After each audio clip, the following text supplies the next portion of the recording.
Saudara Jokowi sebut ada agenda politik dalam kasus ijazahnya. Lalu benarkah demikian? Apa dan siapa yang memiliki agenda politik dalam kasus ijazah Jokowi ini? Kita bahas bersama Wakil Ketua Umum Jokowi Mania Andi Azwan, salah satu penuding ijazah palsu Jokowi Rismon Sianipar, serta Direktur Eksekutif Trias Politika Agung Baskoro. Selamat malam Bapak-Bapak. Malam Mas Radi. Malam Mas Radi. Baik. Malam Mas Radi. Saya ke Bung Andi dulu. Bung Andi, jadi berdasarkan komunikasi Anda dengan Pak Jokowi, apa yang dimaksud dengan agenda politik di balik kasus ijazah palsu ini menurut Pak Jokowi? Ya, kalau kita melihat ya, sebetulnya kan ini sejak 2 bulan yang lalu kita sudah mengendus ada agenda-agenda politik di balik kasus dengan ijazah palsu ini gitu loh. Karena ini berkaitan gitu kan, dari ijazah palsu terus ada tiba-tiba ada purnawirawan ya, kemudian muncul ada lagi penumpang gelap yang namanya Betor gitu kan, mengarang sebuah cerita fitnah-fitnah itu, dan ini nanti bermuaranya akhirnya terjadi apa? Ya pemakzulan itu kan begitu. Jadi kita membaca itu, ini bukan murni sebetulnya. Ada agenda-agenda politik di balik itu. Dan itu disadari juga oleh Pak Jokowi. Karena kalau misal tidak agenda seperti itu, ya udahlah. Kita tunggu aja proses pengadilan itu sebetulnya. Kemudian apapun itu, keputusan apapun itu ya tinggal kita ikuti saja sebetulnya. Karena kan biar bagaimanapun ini sudah cukup lama ya kasus ini. Dan akhirnya yang terjadi adalah jadi bola-bola liar ya yang tidak bisa terkendalikan gitu loh. Akhirnya macam-macam lah yang terjadi kan. Banyak sekali agenda-agenda di luar yang masuklah ke dalam itu sehingga mencoba mencari celah-celah untuk bisa mengganti Mas Gibran sebagai wakil presiden. Oke.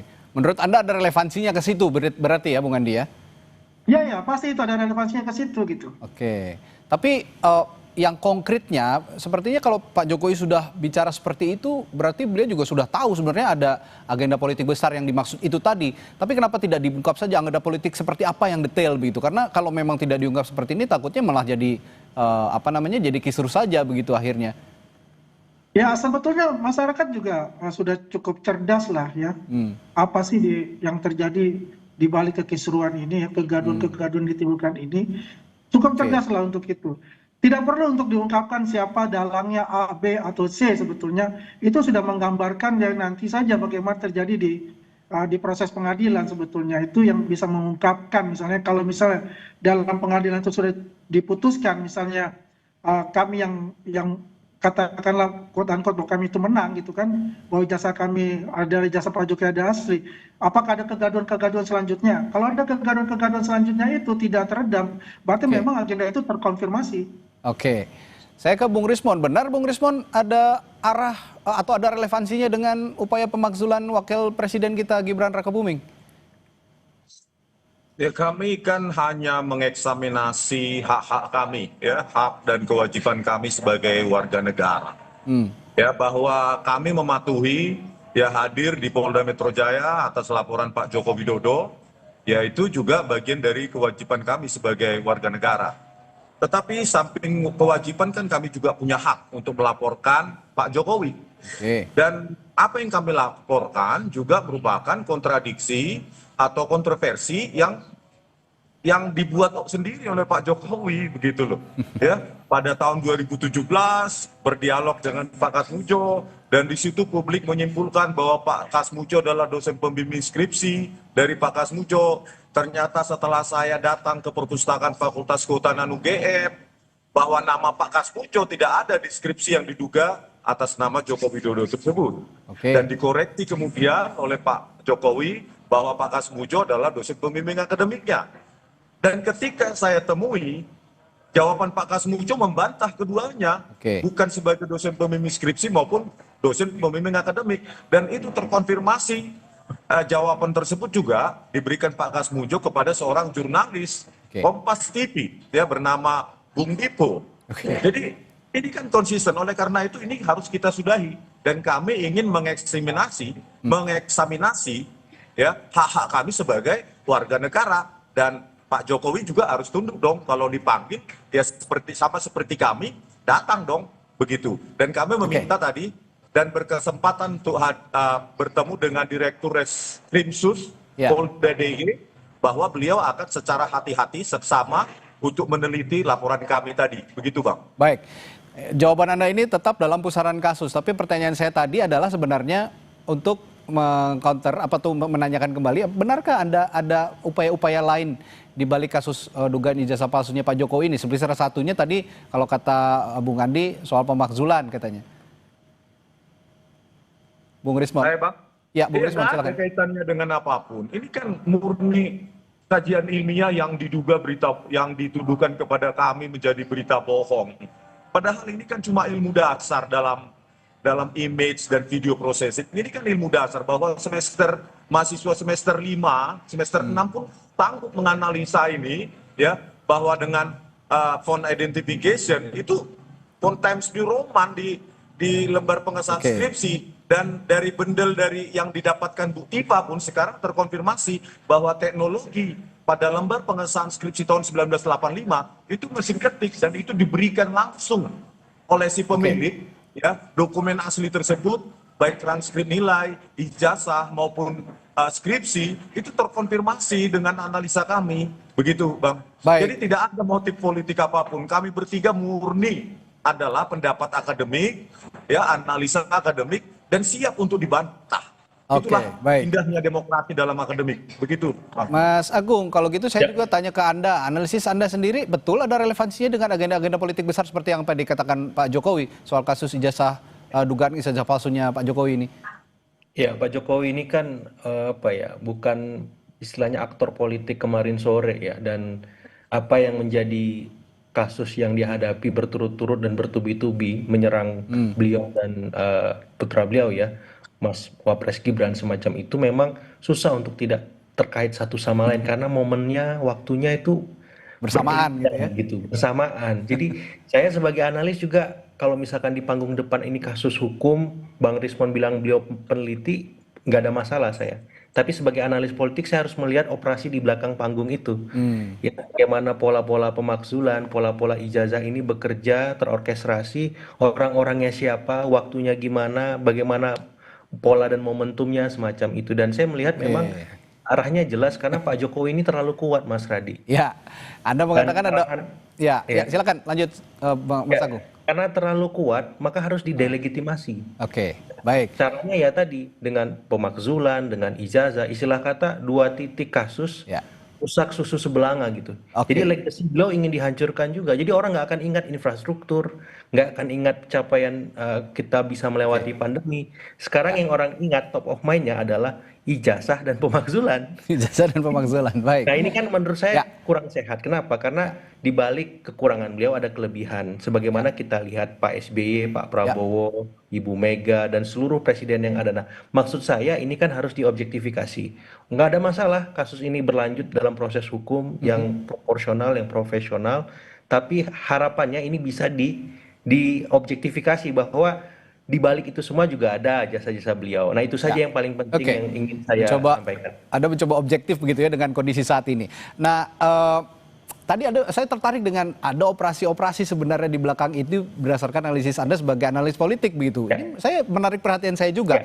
Saya akan tanyakan hal ini nanti ke Mas Andi juga, ke Bung Andi juga, apakah betul ada operasi-operasi tertentu dan siapa yang mengoperasikan?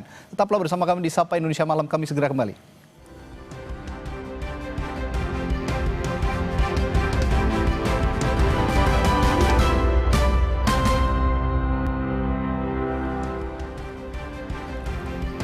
Masih bersama Sapa Indonesia Malam, ada Wakil Ketua Umum Jokowi Mania Andi Azwan, lalu penuding ijazah palsu Jokowi Rismon Sianipar, dan Direktur Eksekutif Trias Politika Agung Baskoro. Saya tadi menindaklanjuti pernyataan Mas Agung yang bilang bahwa berdasarkan analisisnya sepertinya memang tidak bisa dipisahkan ada antara operasi-operasi tertentu, terutama operasi politik yang seperti disinggung Pak Jokowi. Nah kalau gitu saya tanyakan ke Bung Andi juga. Bung Andi, Anda tahu operasi-operasi soal yang Anda katakan tadi memang ada motif politik begitu, Anda tahu ada operasi-operasi tertentu dan siapa yang mengoperasikannya kira-kira Bung Andi? Ya, Bang Radit ya, saya setuju apa yang dikatakan Mas Agung itu. Ibaratnya gini, ada orang buang gas ya, baunya kecium semua tapi orangnya nggak ada gitu, susah ditebak. Seperti itulah analoginya gitu loh. Yang jelas memang ada hal-hal seperti itu ya. Kenapa? Karena rangkaiannya ini itu berkesinambungan gitu loh. Jadi backdoor-nya ini memang luar biasa untuk itu ya, untuk memanfaatkan situasi-situasi yang ada gitu. Karena itu juga dikatakan juga kan beberapa para apa namanya pengamat politik yang mengatakan yang dengan argumen-argumen mereka gitu kan, ya sebagai contoh misalnya bahwa Mas Gibran itu hanya pelongo-pelongo ya, tidak bisa melakukan kegiatan-kegiatan, dan juga mendesak DPR untuk menjawab surat dari para purnawirawan. Ya itu konteksnya kita bisa lihat. Yang terakhir kan kemarin kita bisa lihat ketika Mas Suryo dan kawan-kawan itu ada hadir pula di situ kan, ada Mayor Jenderal Sunarko di situ kan, ada Pak Rajasa juga di situ kan, dari perwakilan dari Purnawirawan ABRI, dan juga ada lagi ini, ada Pak Said Didu di situ.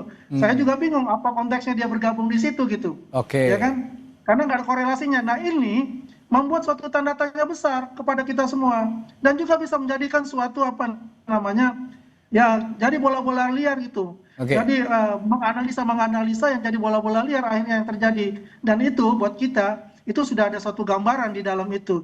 Yang itu kembali lagi, kita ini bukan orang yang selalu akan menuduh tanpa ada bukti dan maupun data. Begitu Mas Raditya. Jadi saya juga ingin minta tanggapan juga kalau gitu dari Bung Rismon. Bung Rismon tadi mengatakan tidak ada motif apa-apa. Ini murni soal untuk mengungkapkan soal kebenaran asli atau tidaknya ijazahnya Pak Jokowi. Tapi menurut Bung Andi kemarin ada beberapa rekan Anda juga Bung Rismon. Ada Mas Roy Suryo di sana, ada Pak Said Didu kehadiran dengan Purnawirawan TNI yang sebelumnya mengusulkan pemakzulan Gibran. Bagaimana tanggapan Anda soal ini?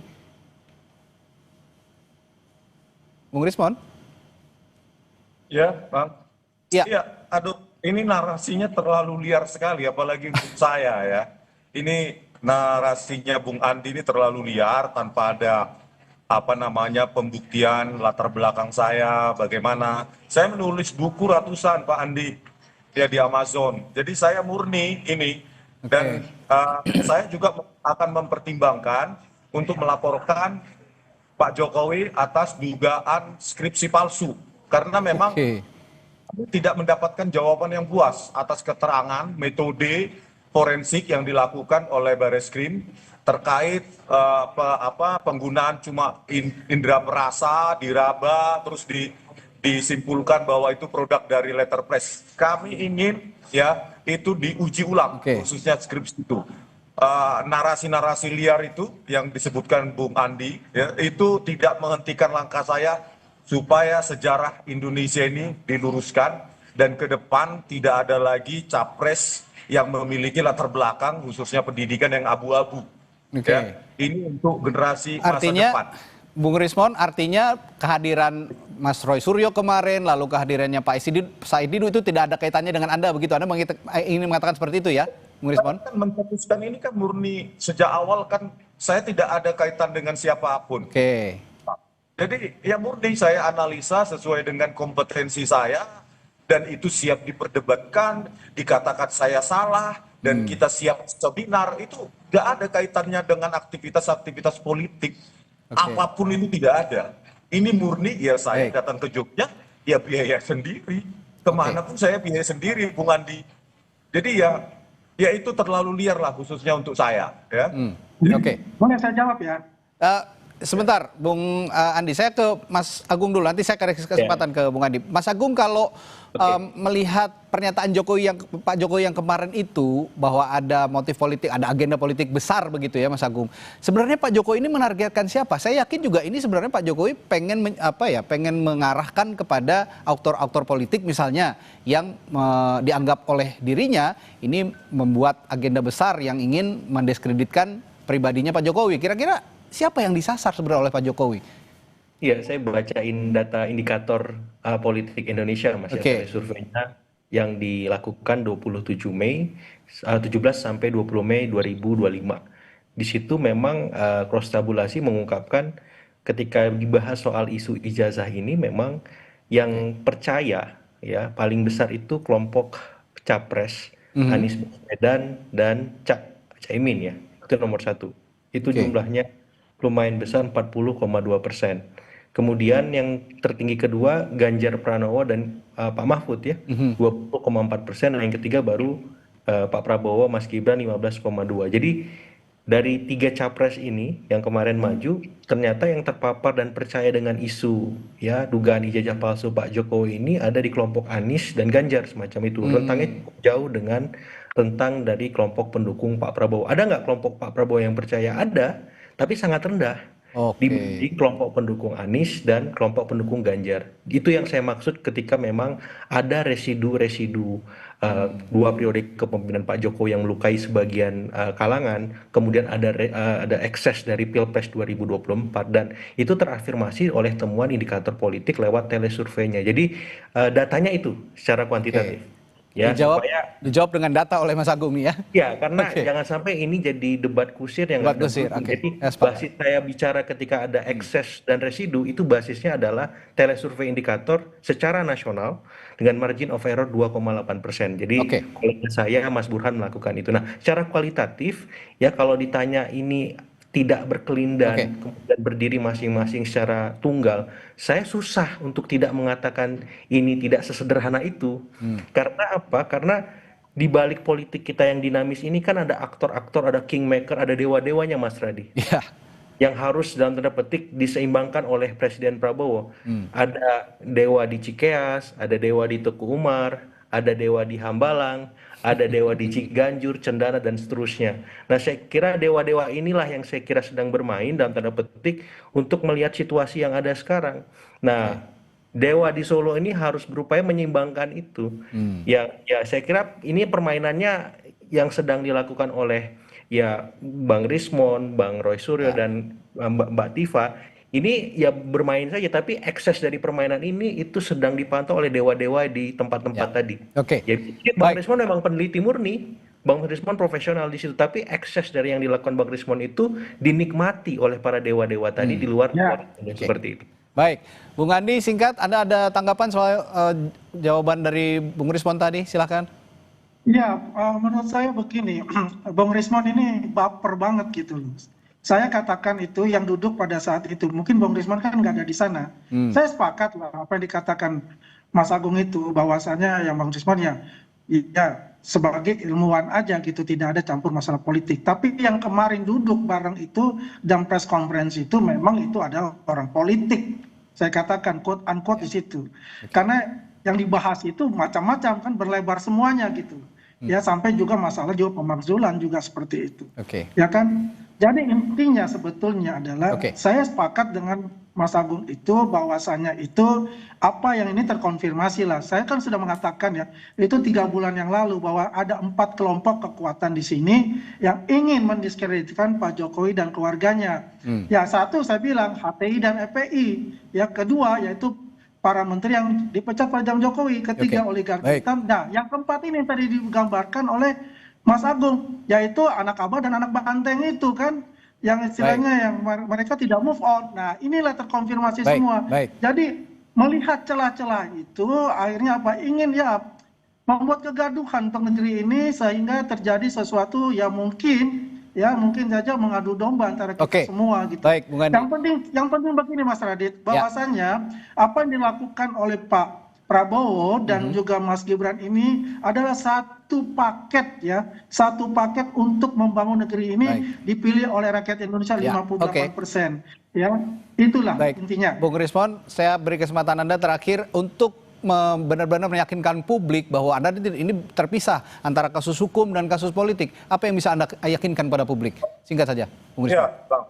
Statement saya bahwa kekayaan perdebatan atau diskursus publik ini khususnya para ilmuwan atau akademisi itu harus kita glorifikasi untuk mengedukasi publik, bukan lewat narasi-narasi liar yang menurut saya justru menggeser esensi dari perdebatan atau diskursus untuk menguji keotentikan keaslian dari ijazah Pak Jokowi. Saya pikir ini mengedukasi publik bahwa ya Bang, jadi jauh sekali lah kalau itu saya diproyeksikan kepada saya. Begitu. Baik, Bung Rismon. Dan saya yakin juga, saya punya keyakinan Pak Jokowi tetap akan merespons ini, dan saya dengar nanti akan ada pidato-pidato politik berikutnya, terutama nanti di Kongres PSI ya kalau saya tidak salah, Pak Jokowi akan menyampaikan pidato politik. Saya percaya hal ini akan diungkit kembali pada saat itu, dan menarik untuk kita cermati. Terima kasih Bung Andi, Bung Rismon, dan juga Mas Agung telah bergabung di Sapa Indonesia Malam hari ini. Sampai jumpa lagi. Selamat malam. Malam.